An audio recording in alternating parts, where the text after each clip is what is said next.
There are hundreds of thousands of federal regulations. The vast majority of them, they're crony, they're bought by lobbyists. And the main goal of them is either to get bailouts, to offload some of their costs onto the public, or to ban the competition. In this episode, we sit down with economist Peter St Onge, a Mises Institute fellow.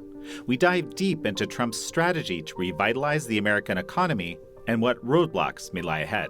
What Trump is doing is that he is very good at spotting the details of a negotiation, okay, of understanding who holds which cards. And when he looks at Europe, the striking thing about really every one of our trade partners is that they need us a heck of a lot more than we need them. Is America headed into a recession? What are the precedents? We've actually been through this before. So if you look at the end of World War II, so in 1946, we demobilized 11 million soldiers. GDP dropped by 11.2%. Yes, it was a brutal recession in 1946, immediately followed by one of the golden ages leading up through the 1950s into the mid-1960s. This is American Thought Leaders, and I'm Jan Jekielek. Peter St Onge, such a pleasure to have you on American Thought Leaders. Thank you for having me on. So, of course, I've been following your work quite a bit, and you're very prolific on X, on social media. And you wrote something the other week that, frankly, is quite shocking.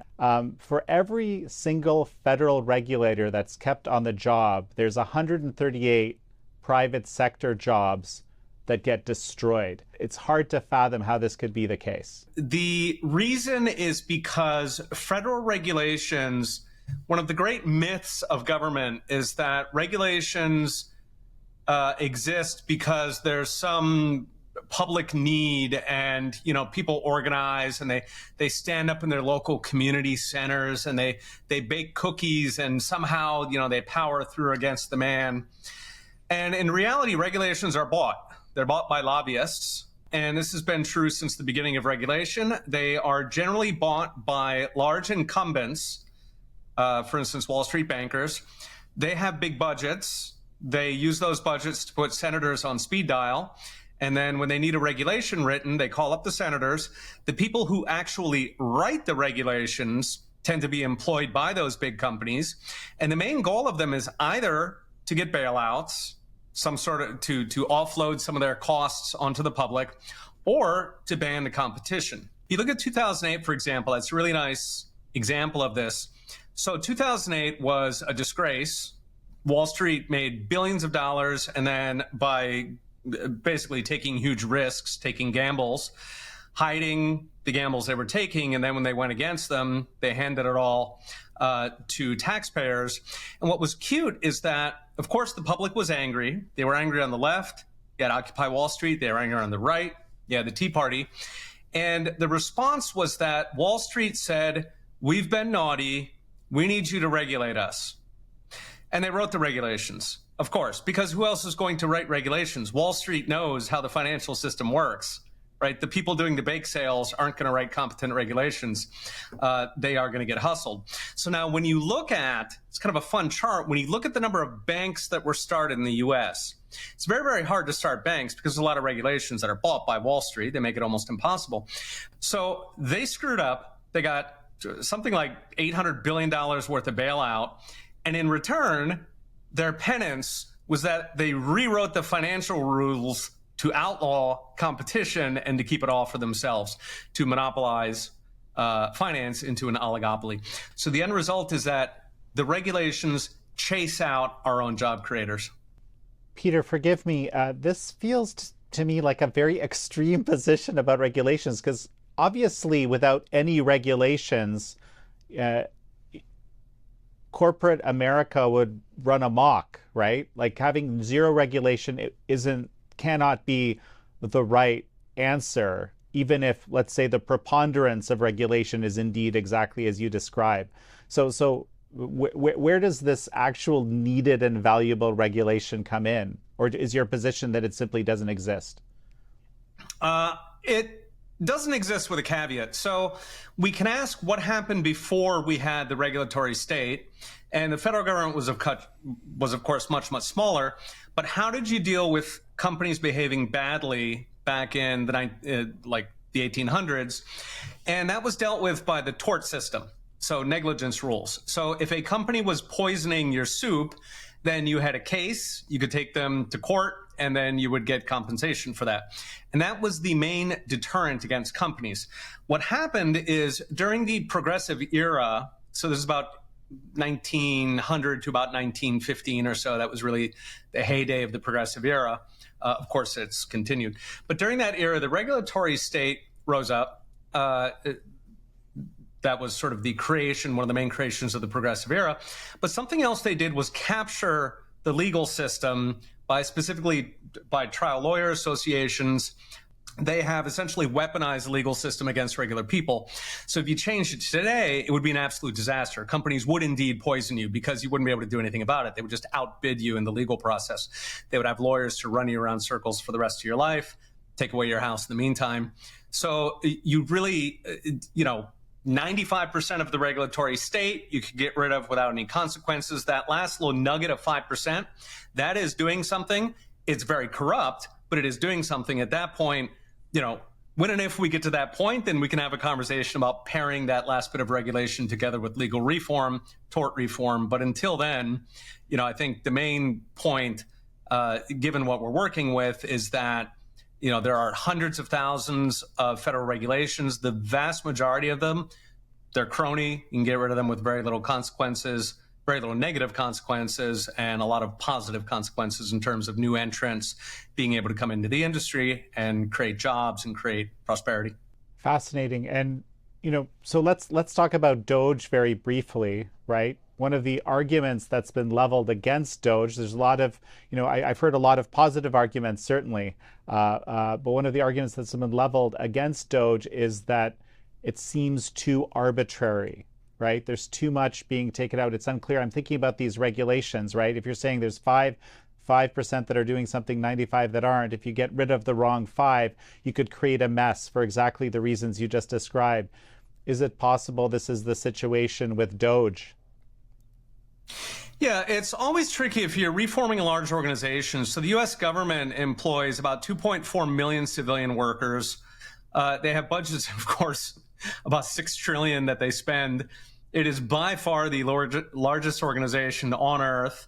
Outside of China anyway. It's a very, very large organization. And so if you're trying to shrink it, if you're talking about a private company, you can just go in there and look through what's efficient, what's inefficient, and then cut the fat.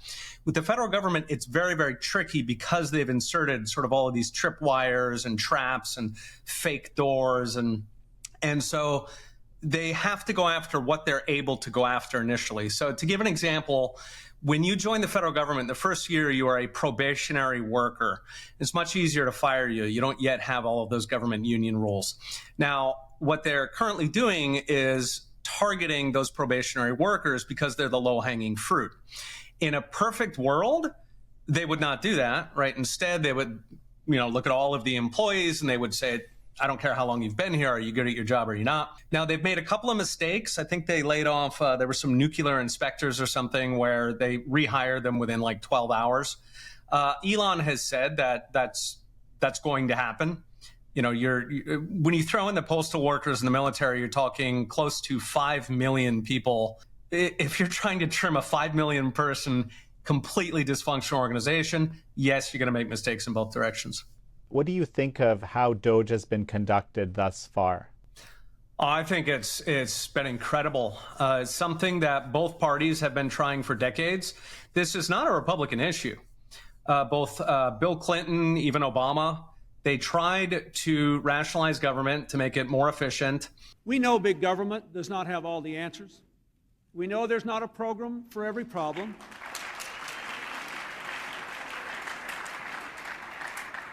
We know and we have worked to give the American people a smaller, less bureaucratic government in Washington. And we have to give the American people one that lives within its means.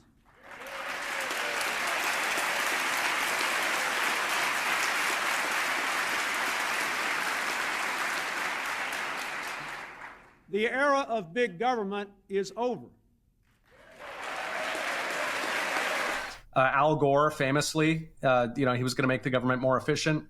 He was carrying around an ashtray. It was like an $800 ashtray from the Pentagon or something. This has been a long-standing issue that has been recognized by both parties. And it's actually interesting. DOGE itself was created by Barack Obama. It was called the U.S. Digital Service, USDS. And he created that in the aftermath of the Obamacare website fiasco. So that was very embarrassing. And they said, okay, the federal government is dysfunctional. We're going to create this agency whose job is to go through and find efficiencies over, or above all, technical efficiencies. So this notion that DOGE is some outside creation, no, it was created by Obama. And it was created because there's a long-standing need recognized by all parties to rationalize the federal government to make it more efficient. It's just that when it's Trump doing it, the Democrats go nuts. When it was Clinton doing it, Clinton laid off several 100,000 federal workers. Not a peep. That was all about efficiency. It made a lot of sense, is what New York Times tells us. When Trump does it, it's literally destroying democracy. We're going to take a break, and then we'll be right back.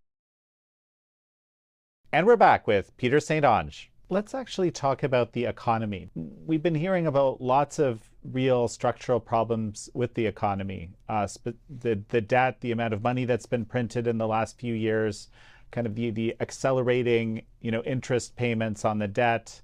At the same time, basically since inauguration, inflation, and I have this by quite reputable numbers from the folks over at Trueflation, that it's down to something like 1.4%, if pretty steady.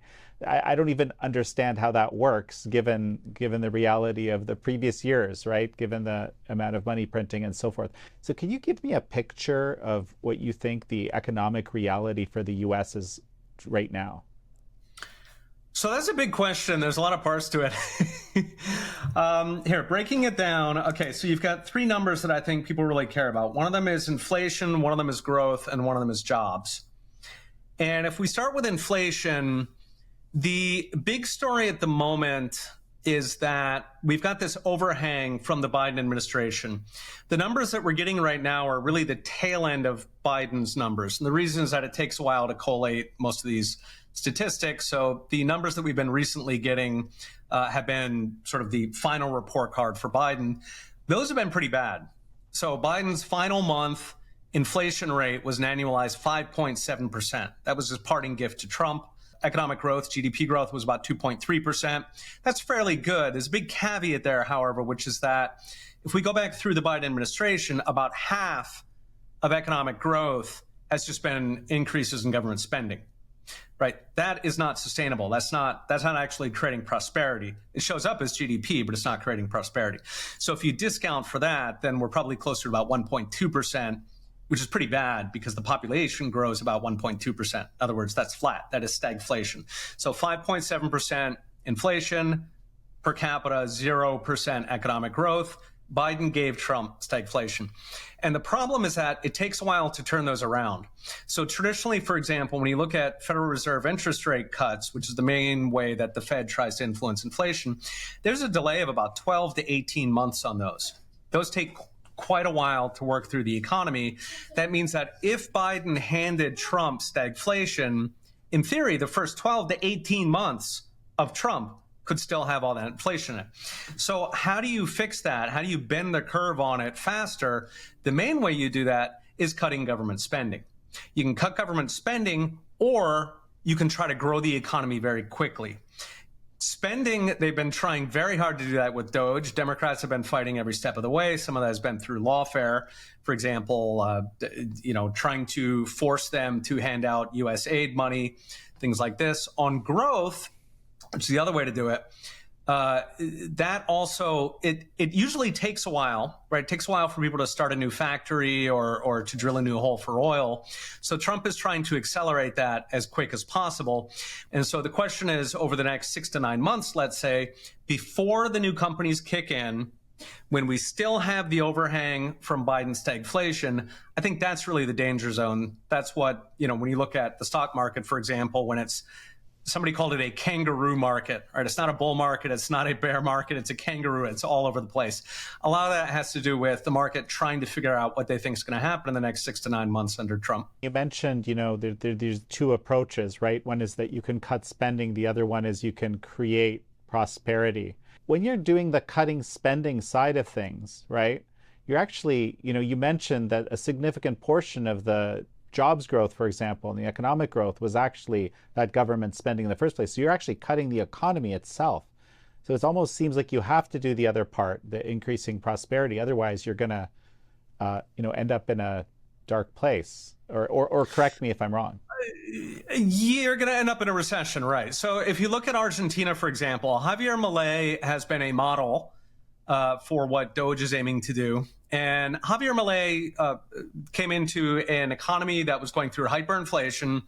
The real economic growth was in free fall. It was just an absolute mess in Argentina. And what he did was slashed the federal government. He campaigned with a chainsaw. And maybe viewers have seen him afuera, throwing out ministries from a whiteboard. He cut 6% of GDP in government spending, which in U.S. terms is like cutting close to $2 trillion in annual spending.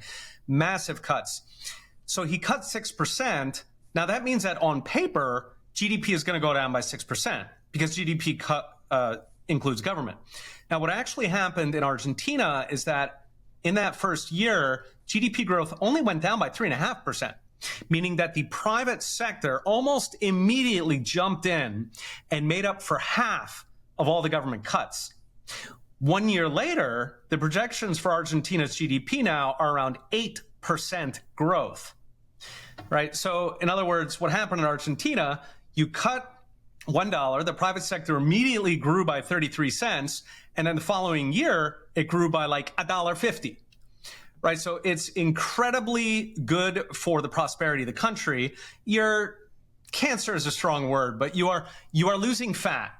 And you're losing fat fast. If you cut 6%, it takes time to build the muscle.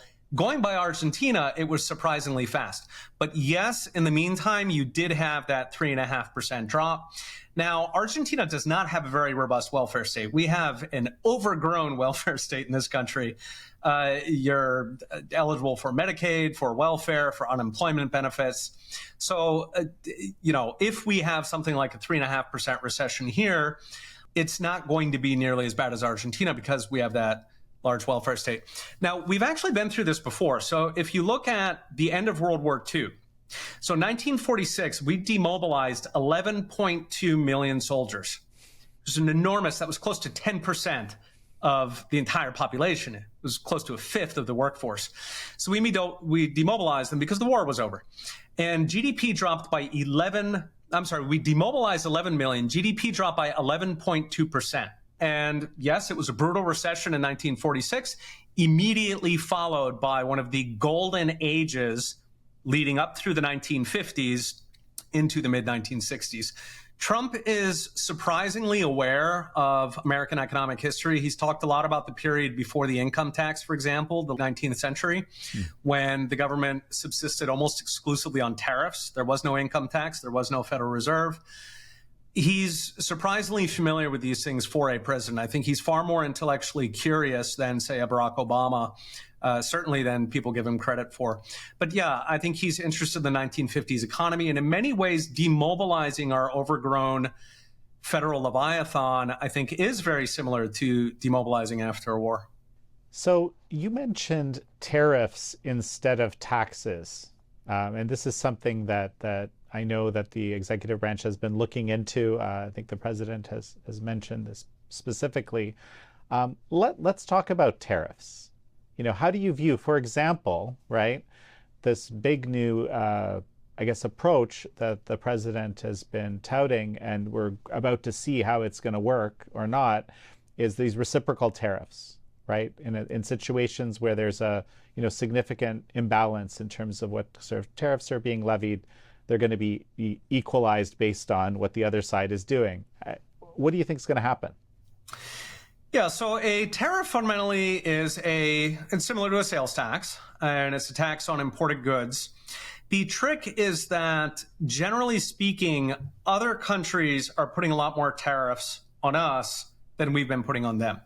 Now, they're not all sort of tariffs written out on paper. A lot of them are non-tariff barriers, so they'll block our imports, by claiming some environmental or some health rule. Many of them are VATs, which are a type of income tax or a type of sales tax that most countries in the world impose. Those hit our goods if we sell stuff to France, but then France exempts its own products.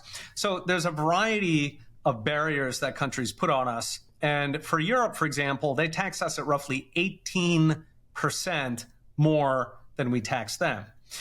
What Trump is doing is that he is very good at spotting the details of a negotiation, of understanding who holds which cards and then seeing whether he can get a better deal. And when he looks at Europe, the striking thing about really every one of our trade partners is that they need us a heck of a lot more than we need them. So to give a flavor, something like 1 to 2% of the American economy is producing for export to Canada or to Mexico. On the other hand, 1/5, 20% of the Canadian economy is producing for export to the US. 1/3 of the Mexican economy is producing for export to the US. That means that we have massive leverage over these countries. Now, we could just make them dance to entertain us, but specifically what Trump is interested in doing is getting them to lower those barriers. And what he's saying is, if you get rid of your barriers, we'll get rid of our barriers. But in the meantime, we're going to calculate how much we think you're tariffing us with those non-tariff barriers and the VAT tax and all this, and we're going to put the exact same on you. And so because the U.S. economy is so important, right? Mexico cannot give up 1/3 of its economy. They'll have riots. They can't do it. And so what Trump is sort of doing is recognizing the enormous leverage we have over these countries. Now, that's not even to speak of the military. Right, so there's a number of countries in the world that only exist because the American taxpayer covers their bills for military. This is true of Europe, it's true of Japan, Korea, certainly it's true of Taiwan. It is outrageous that any of these countries should have any trade barriers whatsoever against us, given what we give to them. So he is putting countries into line when they've been abusing the U.S. in the past. Well, Peter St Onge, any final thoughts? No, just to say that, if you look at what a difference it's been since 2021, the dark days of COVID, this is one for the history books. We are living history right now. Well, Peter St Onge, it's such a pleasure to have had you on. Thank you. Thank you for having me on, Jay. Thank you all for joining Peter St Onge and me on this episode of American Thought Leaders. I'm your host, Jan Jekielek.